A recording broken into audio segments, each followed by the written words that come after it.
Hey everyone, and a big thanks to Lit RPG Reads and our good buddy Paul Bello. Fine fella.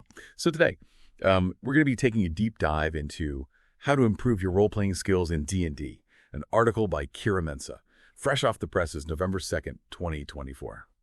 Now, this topic's got me feeling all nostalgic. It reminds me of a campaign I was in a while back.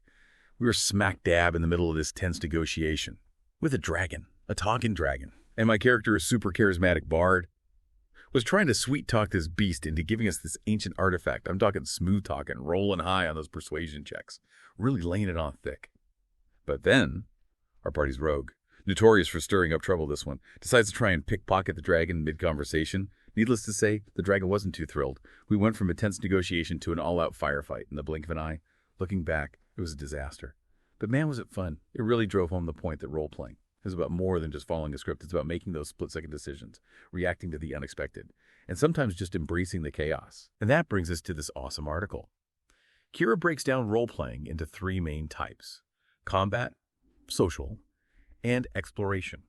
It's a great way to understand how each one contributes to a truly immersive D&D experience. So let's start with combat role-playing. We've all been there, right? You're in the heat of battle, rolling dice. Got to take down those nasty goblins. But combat role-playing is about so much more than just hacking and slashing. It's about weaving your character's personality into those actions. Kiera gives this great example of a paladin driven by their unwavering sense of justice. Picture them charging into battle. Not with a simple eye attack, but with a booming war cry. Their attacks fueled by righteous fury.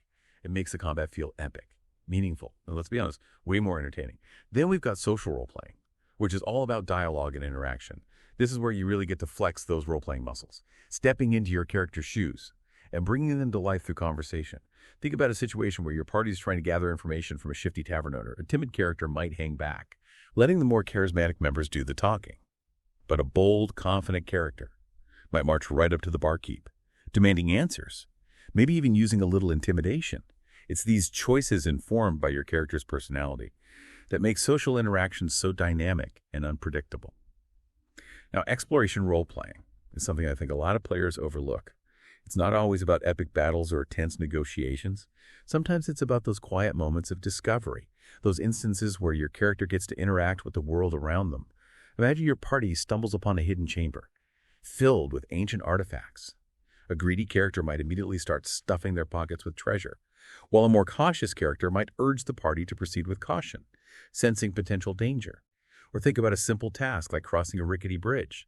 A fearless character might stride across with confidence, while a character with a fear of heights might hesitate, their voice trembling as they inch forward. It's these little details, those reactions to the environment, that really breathe life into your character and make the world feel so much richer. So we've got these three types of role-playing: combat, social, and exploration. And the cool thing is they're all connected, all working together to create a truly immersive D&D experience. Now, before I pass the mic to our expert, I've got one more story for you. We were playing this campaign where my character had a deep-seated fear of spiders, arachnophobia, the whole shebang. We were exploring this creepy, cobweb-filled dungeon. Wouldn't you know it, we ran into a giant spider. My character completely froze. I was describing their knees shaking, their voice cracking, the whole 9 yards. And the rest of the party, bless their hearts, they played along beautifully. They helped my character overcome their fear, offering words of encouragement, and even using their own attacks to create a distraction. It was such a small moment, but it made a huge impact. It showed how embracing your character's flaws and vulnerabilities can lead to these incredible moments of connection and collaboration. Okay, with that story out of the way, I'm going to hand it over to our expert. They're going to break down these three types of role-playing in even more detail, giving you some killer tips on how to take your game to the next level. What's fascinating about those stories is how they highlight the unexpected turns that role-playing can take. You go in with a plan, but then the dice roll. A fellow player throws a curveball, and suddenly you're improvising, thinking on your feet, reacting in character. And those are often the most memorable moments, the ones that really solidify the bond between you and your character. It's like jazz, you've got the basic melody, the structure of the song, but then there's room for improvisation, for those spontaneous bursts of creativity. And that's where the magic happens. So let's unpack those three types of role-playing a bit further, starting with combat. It's easy to fall into the trap of thinking that combat's all about optimizing your attacks, maximizing your damage, and strategizing like a general on a battlefield. But those are just the mechanics, the foundation upon which you build a truly engaging combat experience. The real meat of combat role-playing lies in bringing your character's personality, their fears, their motivations, their fighting style, into every swing of the sword, every spell cast, every tactical decision. Imagine, for instance, a fierce barbarian charging into battle. Instead of simply saying, "I attack the ogre," you could describe the barbarian's rage building, their muscles bulging, their war cry echoing through the cavern as they swing their axe, with a primal fury that makes the ground tremble. Or let's say you're playing a nimble rogue, more about finesse than brute force. Their attacks might be described as a flurry of precise strikes, a dance of daggers, a silent symphony of death. The point is, every action, every decision in combat can be an opportunity to reveal something about your character, to make them feel more real, more alive in the world. And it's not just about the actions themselves, it's about the reactions, the emotions that those actions evoke. Let's say your paladin lands a critical hit, dealing a devastating blow to the enemy. Do they let out a triumphant shout, their faith bolstered by their victory? Or do they hesitate, their face etched with concern, as they witness the brutality of their own power? Maybe your wizard casts a powerful spell, incinerating a group of enemies. Do they revel in the destructive force they've unleashed? Or are they horrified by the carnage they've caused, grappling with the moral implications of their actions? These are the questions that can elevate combat role-playing, from a series of mechanical actions to a truly immersive and emotionally charged experience. It's about weaving a tapestry of personality, emotion, and consequence into every battle. Now, let's shift gears and talk about social role-playing, which is often considered the heart of a good D&D session. This is where you get to explore the nuances of your character's personality, their relationships with others, their ability to charm, persuade, deceive, or intimidate. And here's where those nonverbal cues become so important. Think about how much we communicate without even saying a word. A raised eyebrow, a sly smile, a nervous fidget. These can speak volumes about a character's true intentions or emotional state. Imagine your party is trying to negotiate a peace treaty with a rival faction. A character with a silver tongue might lean in close, their voice low and soothing, as they weave tales of compromise and mutual benefit. But a character known for their blunt honesty might stand tall, their gaze unwavering, as they lay out their demands, in plain, unvarnished terms. And remember, even in the most serious of negotiations, there's always room for humor, a well-timed joke, a witty retort, a self-deprecating remark. These can disarm tense situations, forge unexpected connections, and reveal a character's lighter side. The key to successful social role-playing is to think about how your character would react in any given situation, given their personality, their background, their values, and their relationships with the other characters. Would they be bold and assertive, shy and reserved, diplomatic and charming, or perhaps a little bit of all of the above, depending on the circumstances? And don't be afraid to experiment, to try different approaches, to see what works best for your character. The beauty of social role-playing is that it's a constantly evolving process. You're always learning, always adapting, always discovering new facets of your character's personality. Now, let's venture into the realm of exploration, which often gets overlooked in favor of those adrenaline-pumping battles and those intrigue-filled social encounters. But exploration role-playing can be just as rewarding, just as immersive, if you approach it with the right mindset. The world of D&D is vast and full of wonders, both natural and man-made. Towering mountains, ancient forests, shimmering deserts, sprawling cities, crumbling ruins, hidden temples. These are the backdrops against which your character's story unfolds, and the way your character interacts with this world. Their reactions to its sights, sounds, smells, and textures can reveal as much about their personality as any epic battle or tense negotiation. Imagine your party is traversing a dense fog-shrouded forest. A nature-loving druid might revel in the lush greenery, pausing to admire the intricate patterns of a spider's web or the vibrant colors of a blooming flower.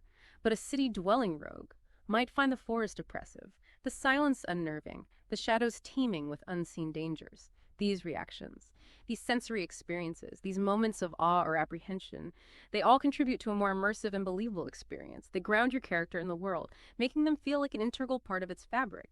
And just like in combat and social situations, your character's background and personality should inform their actions and decisions during exploration. Does your character approach every new discovery with childlike wonder, eager to unlock its secrets, or are they more cautious? How do you approach the idea of practicing role-playing, of honing those skills, of becoming a more confident and engaging player? Right. Practice, practice, practice.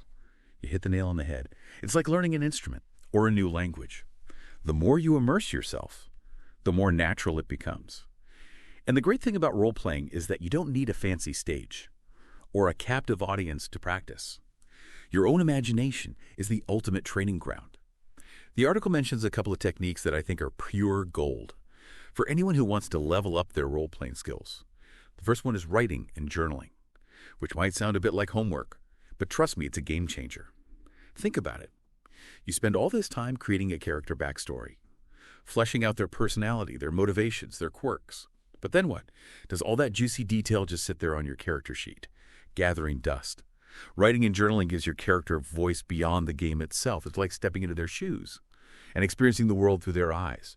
You could keep a journal from your character's perspective, chronicling their adventures, their thoughts, their feelings. You could write letters to NPCs they've encountered, pouring out their heart to a loved one, or plotting revenge against an enemy. You could even try your hand at writing scenes or dialogues that expand on moments for your game sessions. Imagine taking that tense negotiation with a dragon and writing it out from your character's point of view, capturing their inner monologue, their doubts, their triumphs. This kind of writing not only deepens your understanding of your character, but also helps you develop their voice, their mannerisms, their way of expressing themselves. And the best part is, it's all happening in the privacy of your own imagination. So there's no pressure to perform or impress anyone. The second practice technique the article mentions is speaking in character, which might sound a bit silly at first, but hear me out. It's all about getting comfortable with your character's voice, their accent, their cadence, their way of speaking. You can start by simply talking to yourself in the mirror, trying out different voices, experimenting with different expressions. It might feel a bit weird at first, but who cares? No one's watching. Once you're feeling a bit more confident, you could try having casual conversations with other players in character. Maybe you're role-playing a scene from your next session, or just chatting about their day-to-day lives. You could even try recording yourself speaking in character, then listening back to the recording and paying attention to your tone of voice. You're pacing your overall delivery. It's like watching game footage of yourself. You can spot those areas where you can improve, those moments where your character's voice felt a bit flat or forced. And here's a pro tip. Find those lines of dialogue, those catchphrases, those little verbal quirks that your character uses frequently, and practice saying them out loud. It'll make them feel more natural and spontaneous. When you're actually playing the game, remember, role-playing is a performance. And like any performance, it benefits from rehearsal. So don't be afraid to step outside your comfort zone, to experiment, to play, and to have fun with it. The more you practice, the more confident and engaging you'll become. And that confidence will shine through in your gameplay, making your character feel more real, more relatable, and ultimately more memorable. Okay, so we've covered a ton of ground here, from the different types of role-playing to some killer tips on how to improve your skills. But before we wrap things up, there's one more crucial aspect that I want to touch on. And that's the idea of bringing authenticity to your character. And for this, I'm going to turn it back over to our expert. What are your thoughts on how we can create characters that feel real relatable and avoid falling into those one-dimensional tropes? You've touched on some really important points there, especially that idea of making role-playing a part of your daily life. Even when you're not at the gaming table, it's about keeping that creative spark alive, that connection to your character, so that when you do sit down to play, you're not starting from scratch each time. And to answer your question about authenticity, I think it boils down to two key elements that the article highlights: embracing flaws and accepting vulnerability. Now, it's tempting to create characters who are these flawless paragons of virtue, these epic heroes with stats that would make even a seasoned adventurer jealous. But here's the thing. Perfection is boring. It's predictable. It's lacking that essential human element that makes us connect with characters on a deeper level. Flaws, on the other hand, they add spice. They create conflict. They make characters relatable. They give them something to overcome, something to struggle with, something to learn from. Think about some of your favorite characters from books, movies, video games. They're rarely perfect, are they? They've got their quirks, their insecurities, their baggage, and it's those imperfections that make them so darn interesting. So how do we embrace flaws in our D&D characters? It starts with recognizing that flaws aren't weaknesses to be hidden or ashamed of. They're opportunities for growth, for depth, for compelling storytelling. Let's say you're playing a valiant knight who's incredibly stubborn. That stubbornness might lead them to clash with their party members, to make rash decisions, to refuse to back down even when it's in everyone's best interest. But it can also be the source of their unwavering determination, their refusal to compromise their ideals, their ability to stand firm in the face of adversity. Or maybe you've got a brilliant wizard who's crippled by self-doubt.